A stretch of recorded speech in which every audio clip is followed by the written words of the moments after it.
नमस्कार. राज्यात जर बघितलं तर जे सोयाबीनचे मार्केट काय आहे ते बघूयात.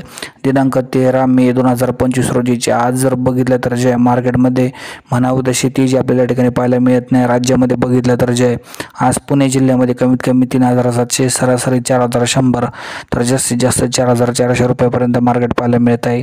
यानंतर बीडमध्ये बघितलं तर कमीत कमी 3,900, सरासरी 4,100 तर जास्तीत जास्त 4,500 रुपये मार्केट बीडमध्ये पाहायला मिळत आहे.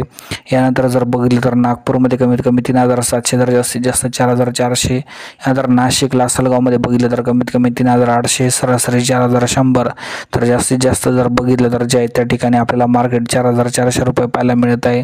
एकंदरीत जर बघितलं तर मार्केटमध्ये मोठी वाढ होणे गरजेचे आहे. सध्या जर बघितलं तर जे आहे या ठिकाणी जळगावमध्ये कमीत कमी 3,700, जास्तीत जास्त 4,400.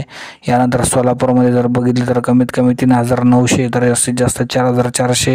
यानंतर लातूरमध्ये कमीत कमी 3,950 तर जास्तीत जास्त 4,550 रुपये मार्केट आहे.